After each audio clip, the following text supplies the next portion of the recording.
Bien, doctor. Bueno, como le comentaba, bueno, la primera pregunta en torno a saber la factibilidad de la extinción de alimentos a través de los métodos alternativos de solución de conflictos sería si la extinción de alimentos es factible a través de los MASC en el marco del ordenamiento jurídico ecuatoriano. Sí, es factible y es más común de lo que se piensa. En Ecuador llevamos varios años utilizando la mediación para resolver temas relacionados con la familia y uno de esos temas es la extinción de alimentos, sobre todo cuando el beneficiario ya es mayor de edad, ya ha alcanzado una autonomía económica o académica que exige el ordenamiento jurídico. De ahí que lo más importante es entender que en la mediación no es que se renuncie a un derecho, porque los alimentos mientras el alimentado sea menor o vulnerable, son estrictamente irrenunciables. Más bien lo que Claro. ocurre es que la obligación se extingue porque la causa que la originó ya desapareció. Ujú. Y ese reconocimiento sí puede hacerse mediante un acuerdo de mediación. La Listo. mediación aquí no sustituye a la ley, más bien simplemente permite que las partes reconozcan de forma dialogada que jurídicamente ya no existe el sustento para mantener la pensión. Listo. ¿Y qué requisitos legales indispensables debe verificar el mediador para proceder con la extinción del derecho de alimentos? A ver, el mediador tiene responsabilidad enorme en estos casos. No basta con que las partes quieran firmar el acta. Entonces debemos Ujú. asegurarnos de que la extinción está jurídicamente habilitada. A ver, en lo personal ahí, cuando yo tengo estos casos, ¿qué verifico? Primero, la mayoría de edad del beneficiario. Sin esto, el proceso ni siquiera se tendría que tomar en consideración. Ujú. Dos, la capacidad para valerse por sí mismo, que pueda acreditarse con un trabajo formal, emprendimiento, certificación de ingresos, una declaración responsable durante la sesión.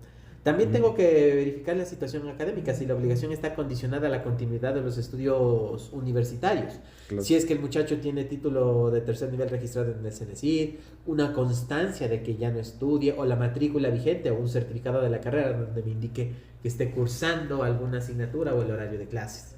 Listo. También hay lo que es ausencia de la discapacidad.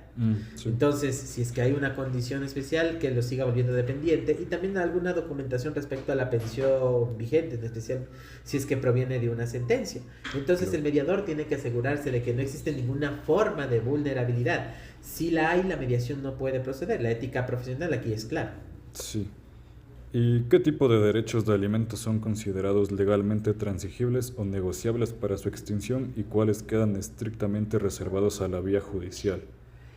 No hay una restricción en ese sentido, la verdad. Tú puedes establecer una mediación en torno a esta temática sin ningún inconveniente, sea la fijación, el aumento, la rebaja, una fórmula de pago para una pensión alimenticia dada, la suspensión de la pensión como tal, si es que cambia la modalidad de pago, y en este caso también la extinción es totalmente posible. Listo. Y en la práctica, ¿cuál es el nivel de aceptación y ejecutoría por parte de los jueces de familia de un acta de mediación que declara la extinción del derecho de alimentos en comparación con una sentencia? Bueno, hoy en día la aceptación es bastante positiva. Los jueces conocen que la mediación es un mecanismo legítimo y que sus acuerdos ya tienen la fuerza de sentencia ejecutorial. Entonces lo que le buscan los jueces es celeridad y transparencia, y en el acta deben verse que consten las causas de la extinción, en este caso la mayoría de edad, Ujú. que ambos hayan hablado libremente, que el mediador haya verificado la capacidad plena del beneficiario. Entonces, cuando el acta está bien elaborada, los jueces, en mi experiencia, ya la aceptan o la ratifican a una sentencia sin mayor objeción. Ven que este tipo de acuerdos ya una expresión madura del ejercicio de la misma autonomía de la voluntad. Listo. ¿Y existe alguna restricción normativa o jurisprudencial que impida aplicar la mediación para la extinción de alimentos fijados originalmente por sentencia judicial? La ley no prohíbe que una pensión fijada mediante sentencia pueda luego extinguirse por mediación, pero sí impone unos límites, que debe existir la causa legal que amerite la extinción, que el acuerdo debe respetar el carácter irrenunciable del derecho cuando aún aplicaba, y que la extinción no puede ser usada para eludir responsabilidades pendientes. Entonces la mediación no revoca una sentencia, lo que hace es reconocer que la obligación ya se cumplió o ya no hay fundamento jurídico, y ese reconocimiento consensuado luego se lo remite al juez, quien lo valida conforme a derecho. Ok, bueno, ahorita vamos a las preguntas sobre la celeridad procesal y el procedimiento. Ujú. Entonces, ¿sería más ágil extinguir el derecho de alimentos a través de los MASC en términos de tiempo en comparación con el procedimiento sumario establecido en el COGEP? Absolutamente. El proceso sumario puede tardar meses entre lo que es demanda, citación, contestación, la audiencia única, práctica de prueba, aunque la mayoría de casos terminan en la etapa de conciliación dentro de la audiencia única. Y eso sin contar el derecho a recurrir en una sentencia, que es también Claro. frecuente en el tema de alimentos. La mediación, en cambio, es un espacio inmediato. No hay que esperar turnos judiciales, no hay que esperar oposición, basta que ambas partes estén dispuestas al diálogo. De ahí que, en mi experiencia, yo he resuelto casos en menos de 48 horas. Algo que es impensable en sede judicial. Claro. Y de ahí este nivel de rapidez responde precisamente al principio de celeridad. Sí, y justo en concordancia con eso, ¿cuál es el tiempo promedio que toma el proceso completo de mediación para la extinción de alimentos? A ver, diríamos que dependiendo de la disponibilidad de las partes, puedo decir que el proceso suele tomar su tiempo. Digamos, si es que es ya el inicio y revisión todos los documentos habilitantes, un día. Si hablo de con la convocatoria formal, de 1 a 3 días. Una sesión de mediación tiene una duración aproximada entre 1 a 2 horas y la firma del acta es inmediata. Entonces pudiéramos hablar de entre 2 hasta 5 días hábiles. Si es que consideramos también dentro de todos los de la semana calendario, ya que es un proceso profundamente ágil y centrado en la voluntad de las partes. Entonces, si digamos las partes ya llegan, ya han hablado de la situación, llegan con la documentación habilitante, todo pasa en un día. Bastante rápido. ¿Y qué documentación esencial es necesaria para un proceso de extinción de alimentos por mediación y cómo se verifica la autenticidad de las causales? Por ejemplo, títulos universitarios o actas de nacimiento. Ya. Siempre primero la cédula de identidad o papeleta de votación para identificar por la identidad. La partida de nacimiento que verifica la edad y la relación parento-filial. Copia de la sentencia o del acta donde se conste la obligación inicial. Si es sentencia, yo no soy tan rígido en ese sentido porque puedo ver en el sistema del SACHE Claro. donde está la sentencia y también puedo ver el código SUP. Pero si es acta de mediación, yo la pido copia certificada. Certificados de estudio y finalización de parte de las instituciones de educación superior. Si es que hablamos de un muchacho que ya culminó sus estudios universitarios, se puede consultar en la plataforma del CENESIT. Entonces valido en línea estos documentos oficiales, veo el estado del proceso como avanzado y de esta forma yo ya puedo tener la absoluta certeza de que la extinción no deja a nadie en un estado de indefensión. Listo. ¿Y cómo se maneja la fase de citación o convocatoria a la parte alimentada en el proceso de mediación para garantizar su derecho de defensa y participación? Ya. En mediación primero no hay citación. Lo que hay es una convocatoria o invitación, la cual debe ser transparente y verificable. Entonces utilizamos, por ejemplo, una notificación oficial vía el correo registrado del centro, ya una llamada telefónica documentada, la entrega de la invitación de manera personal y presencial y la mensajería electrónica a través de WhatsApp. De ahí que a la persona se le informa claramente el motivo de la invitación y se le garantiza que su participación es voluntaria. No es una citación, no es un proceso judicial, sino se le indica de que es un espacio de diálogo. De esta manera, cuando llega a la mesa, llega sabiendo un poco ya de qué se trata y pudiendo ejercer plenamente su derecho a la defensa. Ok. Y en caso de que una de las partes no comparezca a la mediación, ¿qué sucede con el expediente y cuál es el siguiente paso que debe tomar el peticionario? A ver, si no comparece, primero se va a dejar una constancia formal de su inasistencia. Y segundo, se le va a convocar a una segunda audiencia de mediación.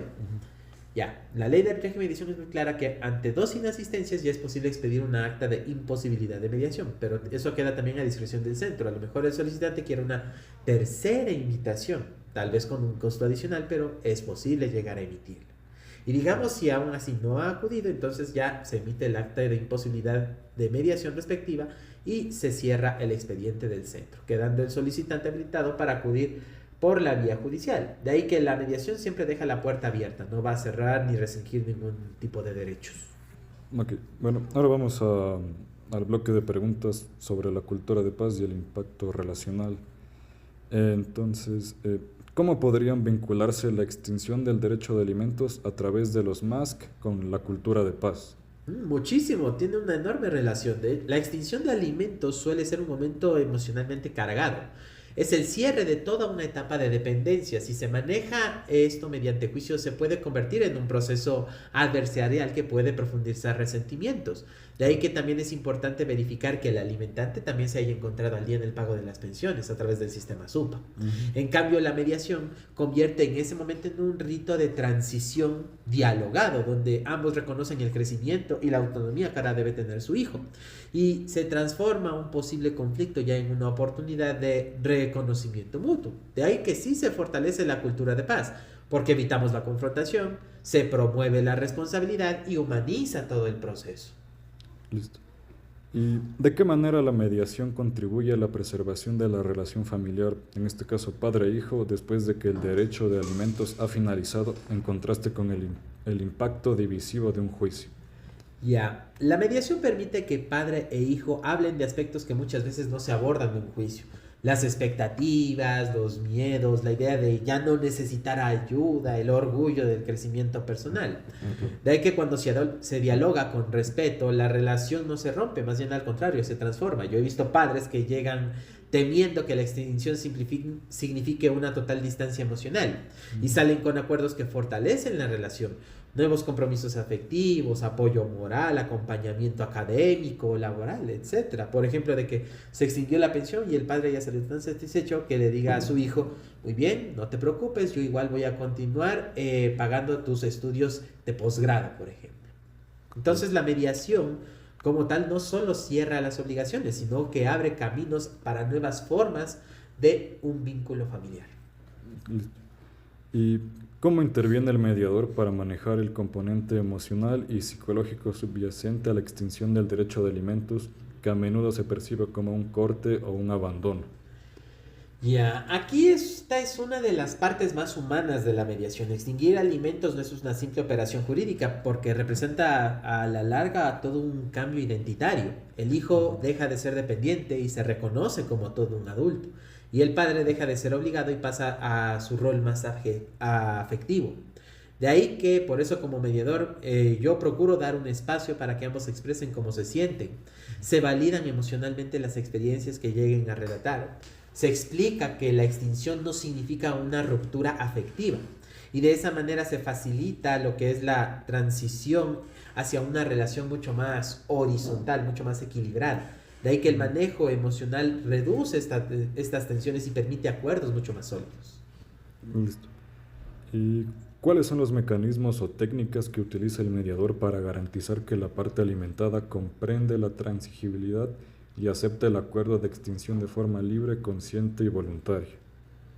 Primero está la generación de preguntas. Pudieran ser preguntas aclaratorias, preguntas de comprobación, donde se le pide a la persona que explique si comprendió las implicaciones de una extinción de pensión alimenticia.